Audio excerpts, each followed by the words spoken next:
Mister Surya, यहाँ से आपकी कस्टडी शुरू और मेरी जिम्मेदारी खत्म हुई।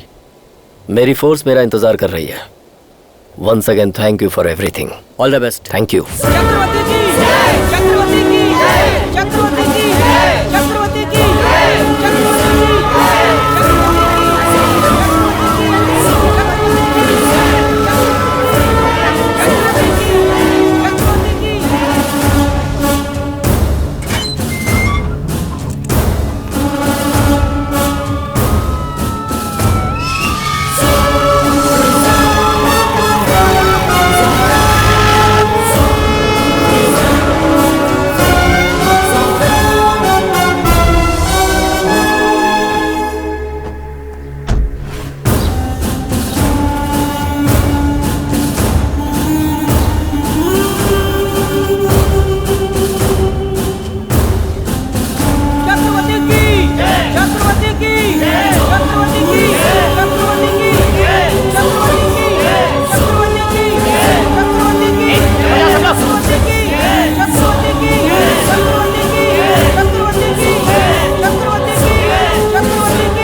कमीने कैदियों को देखा सर? हाँ, इन लोगों को ड्रेस देकर, खाना देकर, सिक्योरिटी देकर सब कुछ फ्री में देते हैं ना हम लोग। इसके बाद भी हमारे लिए कभी जय बोली है इन कैदियों ने? रहने दो, आज के बाद कभी किसी को नॉन वेज नहीं दूंगा, सबका बंद। इनको अंदर क्यों लेके आए हैं सर? इनके सर में ही नहीं, रग रग में दिमाग है सर। इन पर कोई भी केस करेंगे ना, फिर भी इसे कोई सजा नहीं मिलेगी, कंफर्म। लीगली अगर इसे कोर्ट ने सजा नहीं दी तो इसका क्या करना है मैं अच्छी तरह जानता हूँ। थैंक्स। थैंक्स किस लिए? बिना पासपोर्ट के इंडिया लेकर आने के लिए।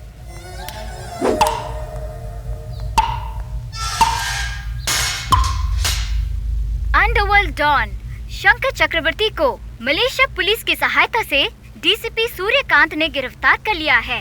कल शंकर चक्रवर्ती को अदालत में सजा सुनाई जाएगी। शंकर के दुश्मन अब शंकर को मारने की कोशिश करेंगे। क्या शंकर के दुश्मन शंकर तक पहुंच पाएंगे?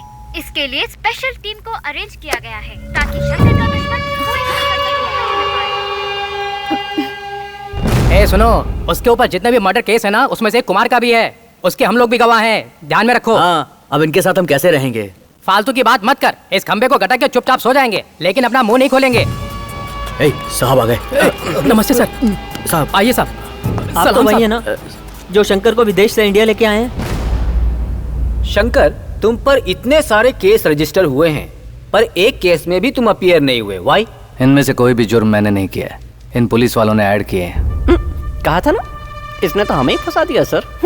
ठीक है, डिस्कशन शुरू कीजिए। जज साहब, मैं इस आदमी को बिल्कुल नहीं जानता। जज साहब, इस आदमी को मैं नहीं जानता, पहले कभी नहीं देखा मैंने। फिर आप ही बताइए, इसे मैं कैसे पहचान सकता हूँ जज साहब? ये आदमी कौन है जज साहब? मुझे इसके बारे में कुछ पता नहीं जज साहब।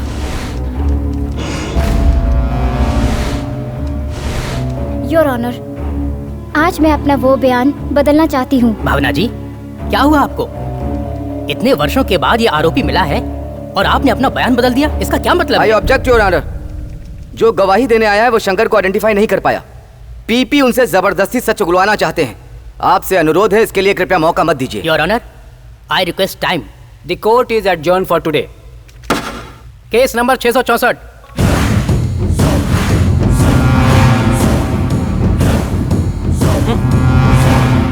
Case number 309।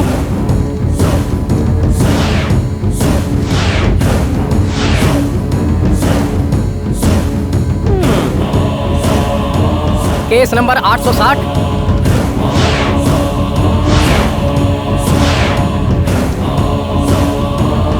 इसके लिए कोई और गवाह है क्या? आई है योर ऑनर।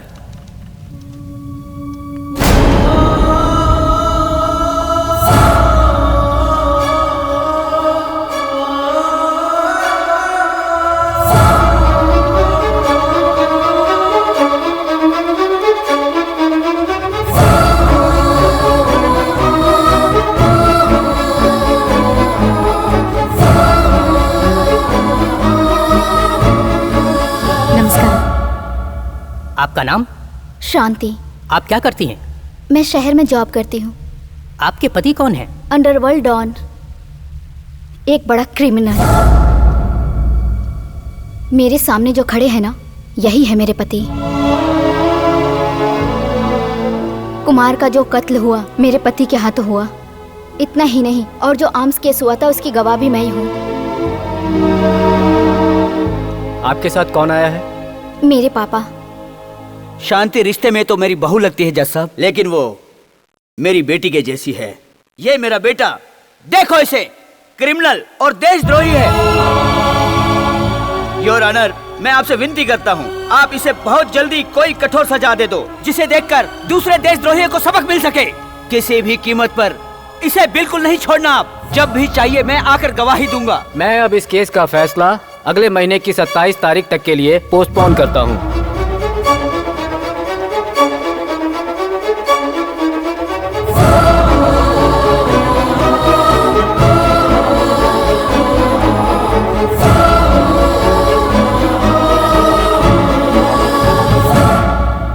शंकर के बारे में लोगों में जितना डर है उतना उससे प्यार भी है। अरे काहे का प्यार है?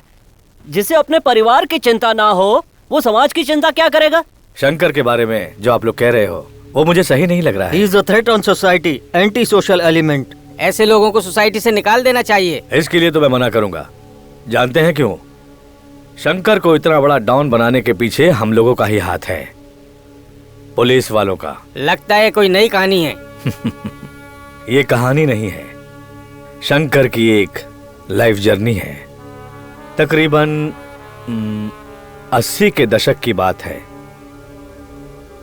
बेंगलुरु के एक शहर में अत्यंत शक्तिशाली रावण जैसा राक्षस महाराजा का राज था।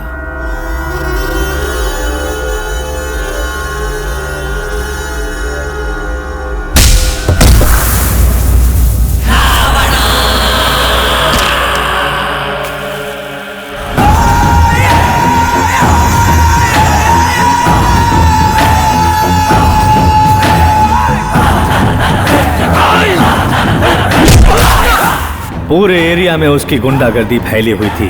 वो महाराजा इसके लिए ही पैदा हुआ था। गरीबों को सताता था और पहलवानों को मिट्टी में मिला देता था। बहुत ही खतरनाक था। जालिम हैवान एक ही वार में 10-10 लोगों को काट दिया करता था।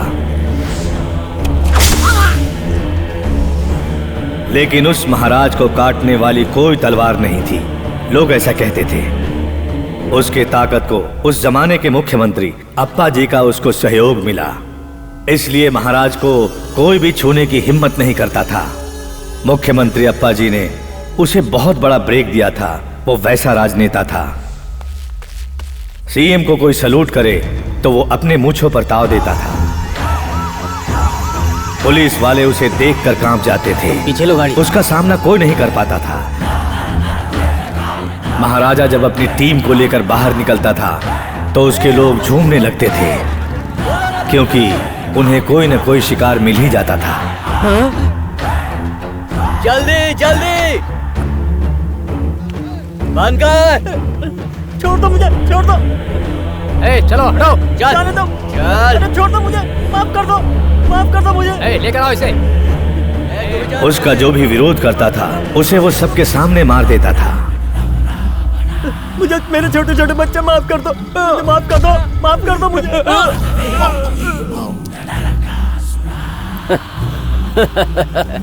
उसकी गुंडागर्दी इतनी खतरनाक थी, जब भी वो चाहता था पूरे शहर को बंद करवा देता था।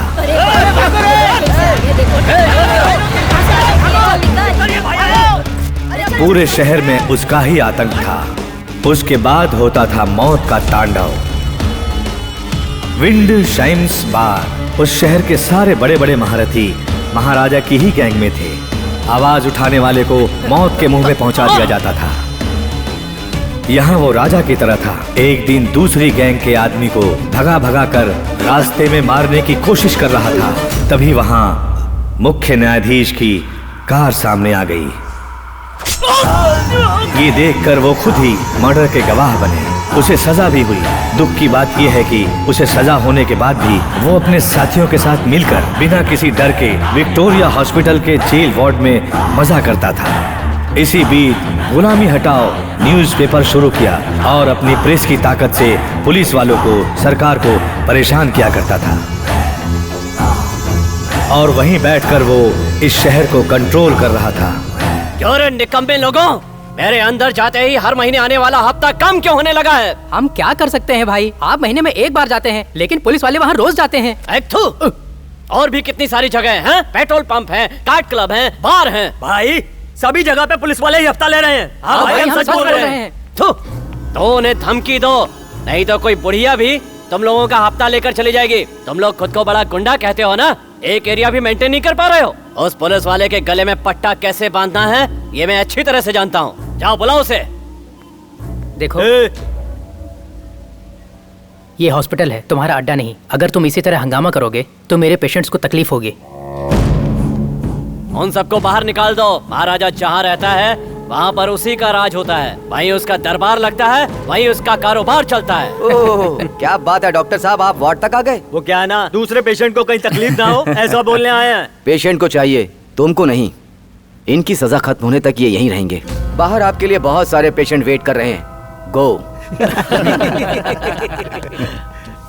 उन लोगों ने तुम्हें बुलाया है। लगता है कुछ ज्यादा ही उड़ने लगे हैं। ठीक है उड़ने दो, सबके पर कतर दूंगा। अरे अरे अरे, तुम क्यों पुलिस वाले को डायरेक्ट मारना चाहते हो? मुझे कुछ भी समझ में नहीं आ रहा। वकील साहब, शेर अगर घी खाकर भी बड़ा होगा तो किसी के सामने झुकेगा नहीं। अपने अखबार में इन कमीनों के बारे में छापूंगा, देखता हूँ मेरा क्या बिगाड़ते हैं।